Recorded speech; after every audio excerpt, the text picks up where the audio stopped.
I'd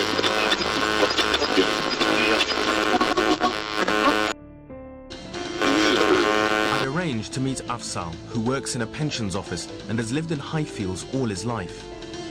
I'm born and bred here. I grew up in this area. I know everybody. We've got a good, strong, close-knit community. We've got all the amenities we need here. What are the kind of amenities you have here as a Muslim then? As a Muslim, we have all our, like I said, local shops. We have our madrasas where our kids can go and learn Arabic. We've got schools. We've got libraries. We've got everything we need here.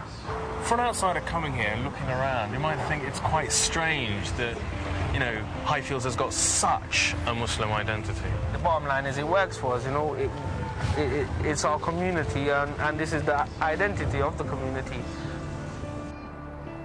Idag får flyktingar själva välja var de vill bo och det har lett till att alla som kommer till Sverige bor hos landsmän. حاسة حالي كأني في بلادي مش بغربة أبدا. أنا حاسة حالي إني في العراق أو أي مكان عربي. أنا بحب معلومة كثير.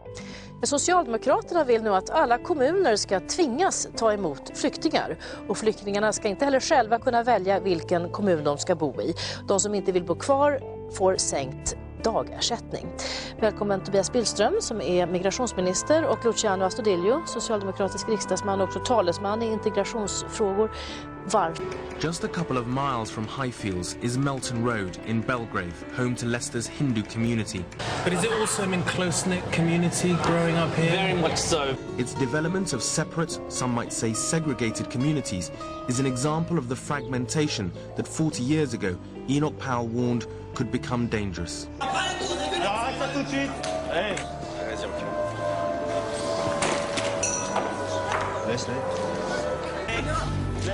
Pour rejoindre leur voiture.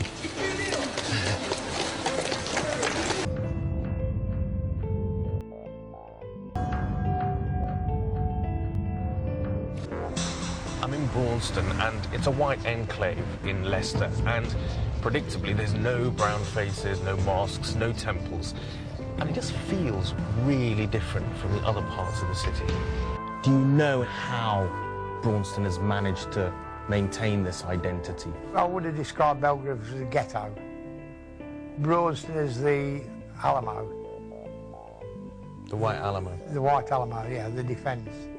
Where different groups of people live separately and socialise separately. When people have the chance to choose who they socialise with and so on, they choose people like themselves. According to a specially commissioned Dispatches YouGov survey, most British people share this view.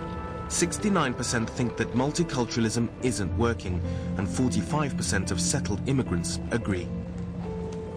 But a new separateness is emerging even among immigrant groups whom we have come to regard as long-standing and well-integrated.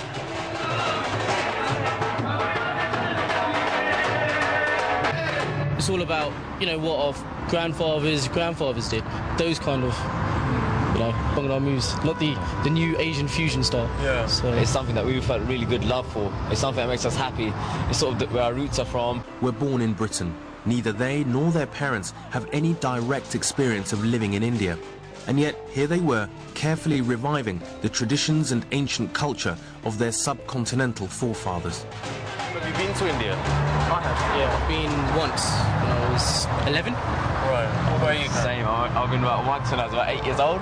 So that's amazing, because you still feel so connected.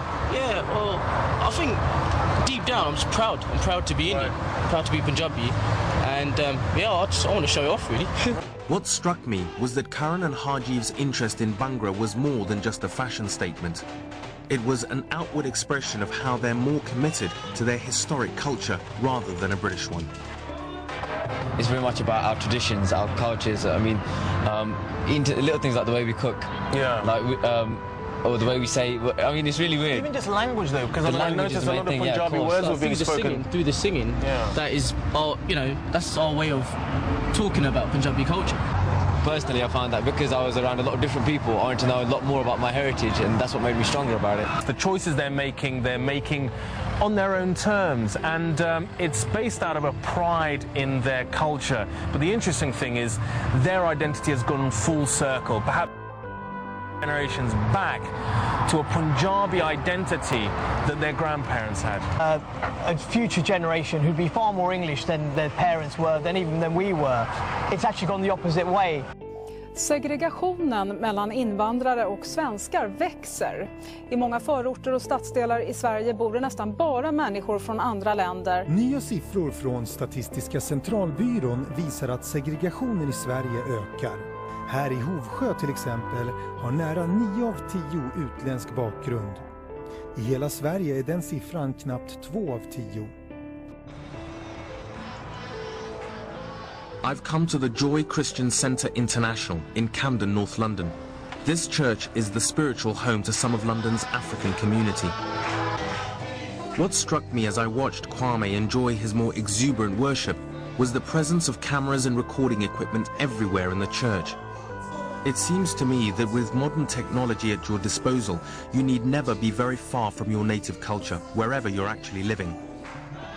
In fact, among digital channels on television, many are broadcasting African church services to different African groups who've settled in Britain. Our specially commissioned survey found that 72% of West African migrants keep in touch with what's going on in their country of birth through the internet and satellite TV.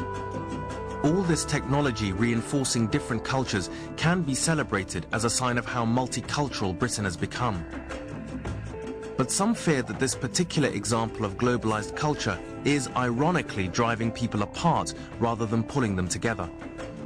Despite being here and making their lives in the UK, their hearts and minds are back wherever it is, in Lagos or Accra, wherever. Absolutely, absolutely. It's called finding your roots. You know, most people, that's where their roots are. And technology has made it much more easier, you know, to actually maintain that root, you know, to keep in touch with wherever people have come from. There's no barrier these days. Yeah, geography is irrelevant. Geography is irrelevant. It seems to me that the newcomers to Britain are faced with a country utterly changed from the one that greeted immigrants during the 50s and 60s. The country is fragmenting and segregating, both geographically and in the way people think and define themselves. We have become a community of communities, each with its own. Our survey found that some in Britain are unhappy about this. In our Dispatches YouGov survey, 54% of British people think there are too many languages, cultures and religions in Britain today. As illegal immigration continues to fuel California's population surge, middle-class families continue to leave the state rather than watch their quality of life decline further. Businesswoman Lana Zweigart decided that placing her son in a crowded high school where many students do not speak English was simply not an option. Rather than pay the high tuition costs of a private school, Zweigart decided it was time to move her family and her company out of California. Her story is the story of middle-class Californians and business owners that have simply had enough of the declining quality of life and no longer have any faith that Sacramento and Washington will act to secure the border and protect American citizens. I've been in California for 31 years. I have 2 children, and I have progressively felt the decline of where I live, within my business, within my family, within the surroundings of the Inland Empire. I can no longer have a business here, and I'm ready to move out. I'm frustrated. I'm more than frustrated. I'm leaving California, but I have to wonder, how long is it going to be before you have to press 2 or 3 to get to English? Hey, one of the primary reasons that I'm taking my family out of here is because of the public school system. I've had my son who had gone into a local high school for summer school, and he came home fully distressed. We have an older daughter, and we started noticing the problems when she was a junior in high school. She had milk thrown at her because she was a white girl, and they threw it at her, and they would not let her go into the bathroom. She had to walk home because we lived near the high school. She had to walk home because they wouldn't let her into the bathroom. And she was an honor student. Now with our son, who is now going into high school, he would be in that same district. I think one of the main reasons, and primarily it is the ultimate reason of us moving and leaving our leaving our home. Nevertheless, the audience was taken from a cross-section of society and they all appeared to disagree with you. That audience was taken from a city which is no longer British. 100,000 Londoners leave London every year because they can no longer stand the wonderful, glorious diversity of multicultural London. That wasn't my country anymore. Why not come down and do it in Thurrock, do it in Stoke, do it in Burnley, do it somewhere where there's still significant numbers of English and British people left, where they haven't been ethnically cleansed from their own country. But I'm about to meet someone who, to my surprise, describes it as the last bastion of British civilization in Bradford. Hi.